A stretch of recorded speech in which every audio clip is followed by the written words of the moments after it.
What's up guys, my name is Jeff, I'm the owner of RDR Gear in Salt Lake City, Utah, and today we are shooting a super rare classic, H&K P7M13. How far do those fly? I don't know.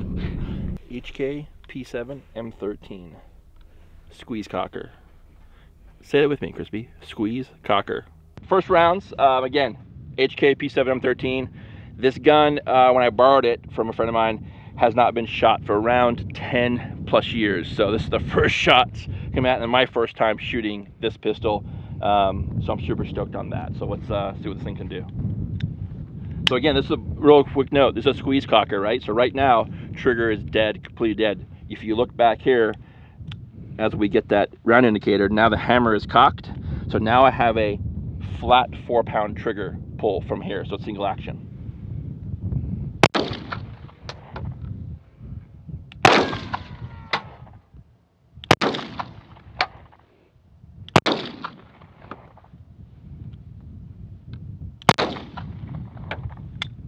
So, did you hear the rounds hitting the car? So, again, it's not bad. I mean, you consider this one flyer, that's a pretty decent, you know, first time. But the gun, it's cool because also, this is a piston-driven handgun. So I showed something neat too. So check this out. So, gun's clear, back together. And then, as I mentioned before, it's squeeze cocker. So the gun is dead 100% right now, right? And as you squeeze the grip of the gun, the hammer protrudes from the rear, and now we have a single action trigger at 4 pounds. So it's pretty wild. What's cool, right? Trigger won't work. Squeeze the gun.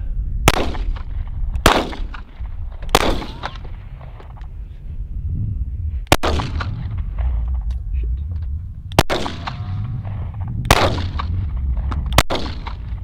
It's a little bit hard to control. Ah, damn it. There's no reset, so it's really weird. So now, magazine out. I'm not gonna drop it on the ground, but what's cool about this is new mag goes in, squeeze it.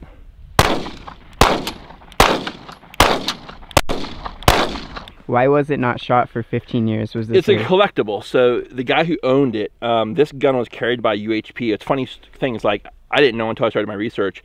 UHP and Davis County both carried these here in Utah. And like, I think Kansas State Police, New Jersey State Police, I think also carried them. Only a handful of agencies.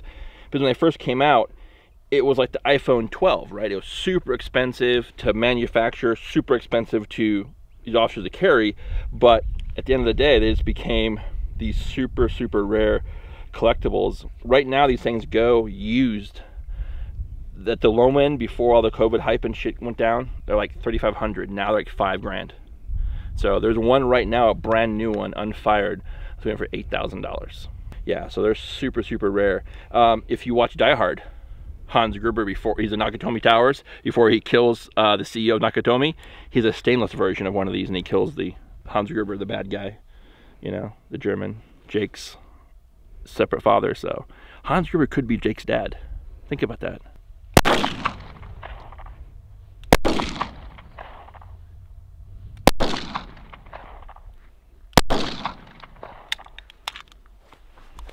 I'm not dropping these mags. The crazy thing too, these mags right now used go for like $150.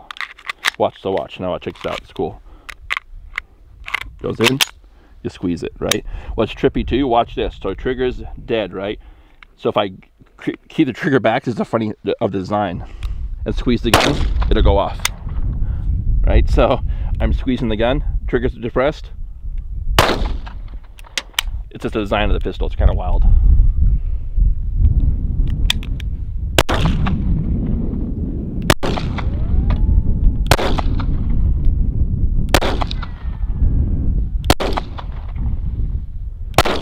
See how far the brass is going? Real quick, look. Normally we see, like, look where the brass is. So the way this gun is designed, the way it grabs the brass, it's literally chucking the brass out the gun. So, there, right here. So it's a trippy too. Check this out. So since it's a gas piston driven gun, MP5s do this too. You'll see the little stripes on the gas and the carbon. So that what happens is now, so no matter what, this gun will always eject the round. It'll never actually fail to eject. So you can see look how far they went to the car. So I'm standing right here. I was wondering why they were hitting the door. Look how far they went. So check that out. So that's like 10 yards, 15 yards. Check it out. This is where my rounds are expending to from where I was shooting. So it's a super rad, cool gun. Another thing too, when they built these things, the little plastic part right here, that's a heat shield because it's a piston driven gun. So where the piston works right here, I'm already getting hot, not to where it can't touch it, but it's definitely warmer than a regular handgun would be. So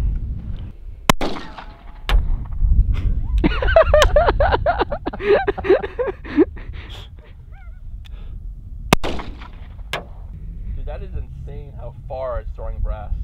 I probably sound like a kid in a candy store now because, again, this is one of those guns that I probably know so much about, but yet I don't actually own one. So super rad piece of history. And I'll give you guys more details on that when we get back to the studio.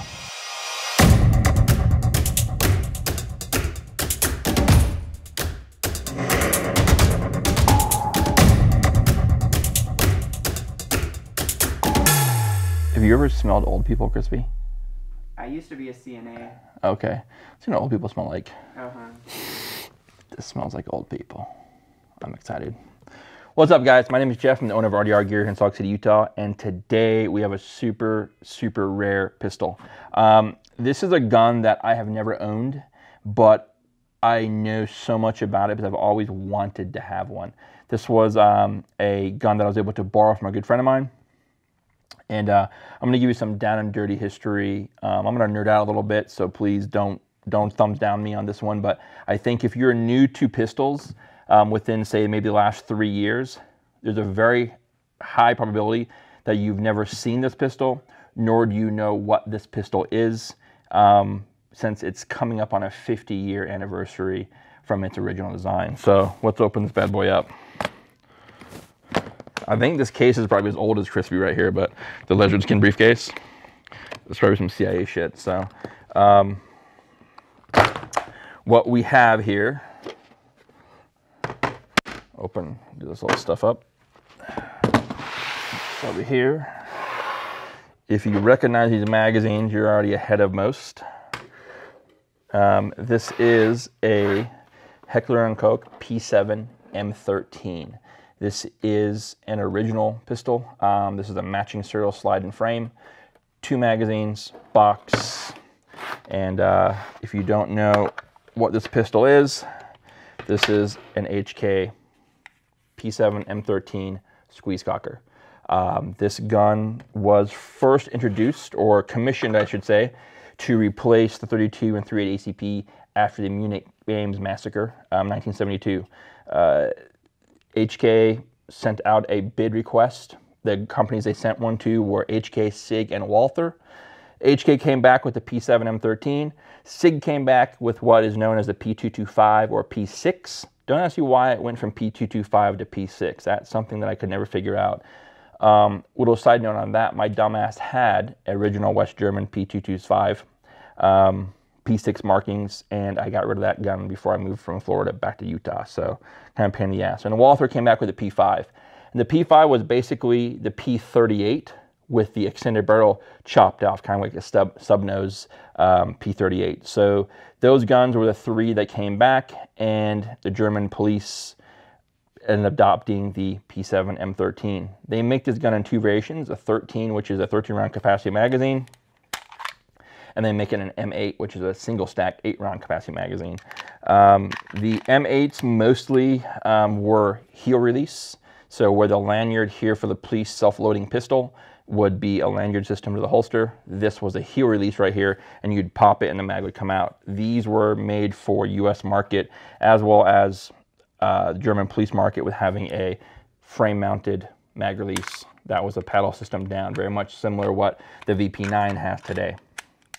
So the gun itself, super rare pistol. This one here, all the original German markings, the original brush, the original carbon tool. and the 3 magazines, which is not normally what these come with. This gun came from Utah Highway Patrol. Utah Patrol, Davis County Sheriff's Office here in Utah were 2 of the LE agencies that fielded this pistol back in the mid to late 80s throughout, I think, mid 90s, and then it's kind of started phasing out.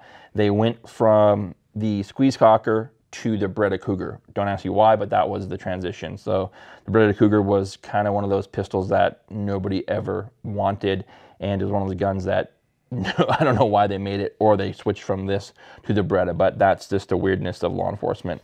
So these were in circulation. Back in that time when, you know, they were switching out, I had just started working in my first retail gun shop, and I could have gotten one of these pistols. And again, hindsight's always 20/20. If I would have known what I would have known back then, I would have got one. These used in this condition right now are about $5,000 to $5,500 depending on what you get. With 3 magazines, you're probably more on the $5,500 line. But I've seen some listings for new ones in the between the $6,000 to $8,000 mark. So they are very rare and very collectible. So let's look at the pistol itself. When the pistol was... Jake and Chris's favorite thing. Yes, I agree.